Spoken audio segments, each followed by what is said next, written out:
Hi, I'm Spence Petros, and I got a killer recipe for fish. You come to the Chicago Sports Show the last weekend in January, and I'll show you how to catch these fish. The first recipe we're going to make today is a baked fish Parmesan. But this is a good recipe I learned from my good friend Mike Ventresca. Green Acres Mike. All right, the first thing you want to do is spray some no-stick spray in a 2 to 2.5 quart baking dish. Now, the most important ingredient is fish.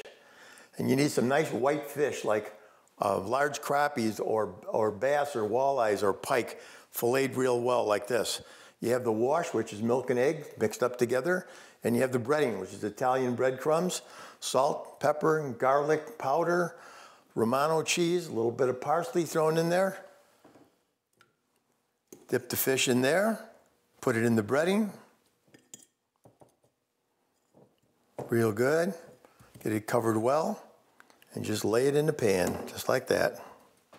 When you're breading the fish, I like to use a fork. Some people grab it with their fingers. But a real good tip, especially if you're breading a lot of fish, is use latex gloves. It won't build up on your finger. You just take it off, throw it in the garbage, a lot less mess.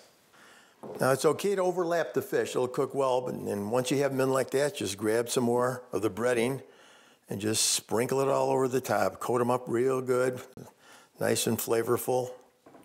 Now the next step was put a good amount of melted butter all over the top of the fish. Don't be afraid to put a lot of butter on there. Butter makes it better. Now we're going to put this in a preheated oven, 400 degrees for 15 minutes.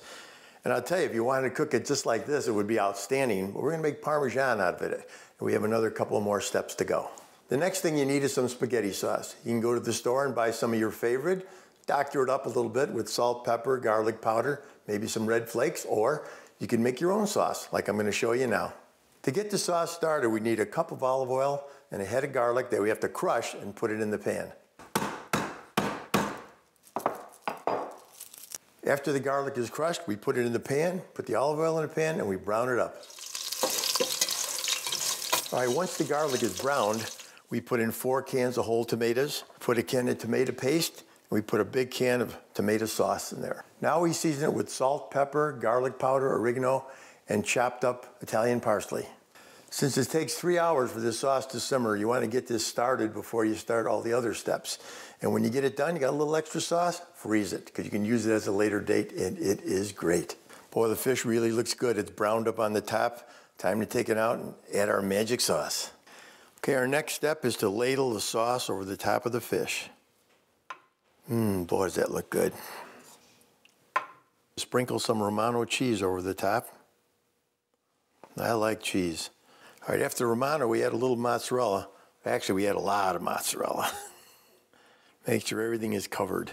Oh, this is really going to make it good. Now we just top it off with a little bit more sauce. Just make it look pretty now, that's all.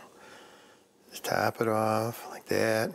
Now we put it back in the oven for 10 or 15 minutes till the mozzarella starts turning brown. You take it out, let it cool off a little bit so you don't burn your mouth, and then dig in. Oh boy, here's the finished product. Doesn't that look good? Let's plate it up. It's time to eat. Boy, does that look good. I think my buddy Mike would be proud of me. If you want this recipe, come to my seminars at the Chicago Sportsman Show in Rosemont on the last weekend of January. Now, I'm going to show you how to make another killer recipe, chicken fried venison steak. We usually take venison steaks. We usually try to cut them real thin. If they're cut a little thick, or if it's a big old buck, then we'll take the steaks and we'll pound them down a little bit like that. Just flatten them up, pound them down, make them real tender. Put some no-stick spray in the pan. Even though you're putting oil in there, it does help. Now we pour in some vegetable oil and a half a stick of butter. Remember, butter always makes it better. Now it's a matter of getting the steaks ready. I've already got our breading pre-made, Italian breadcrumbs, a little parsley, salt, pepper, garlic powder, and I like to put in a little bit of Cajun seasoning for a little extra spice. All right, we have a wash with some egg and milk and our breading. You just dip the steaks in there, pop them in the breading. You want to get a bunch of them ready before you start throwing them in. You don't want to throw 1 or 2 in at a time because they're going to cook real quick. You don't want to overcook wild game. It's one thing you never want to do. Well, if you overcook wild game, it gets tough, and you don't want to do that. The key here is to get the grease hot enough where the meat is not sucking up a lot of the grease, but yet not so hot where it starts smoking. You get them in and get them out quick.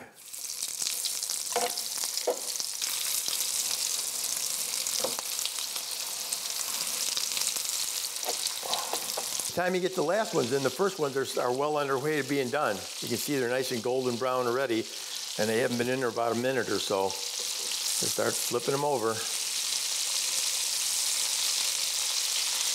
That's a nice golden brown. Now you only do about a minute and a half per side. You want to get them golden brown. Like I say, don't overcook them. Pop them out. I usually put them on a plate with a paper towel. Helps absorb some of the grease. Just get them out as fast as you put them in there. Boy, these make great appetizers. You can make a killer sandwich with these.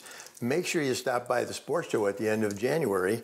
See me and all the stuff they got on hunting. We'll show you how to get a deer. And tune into my website, SpencePetros.com, and learn more about my fishing classes and guide service. Thank you. Midwest Outdoors will be right back.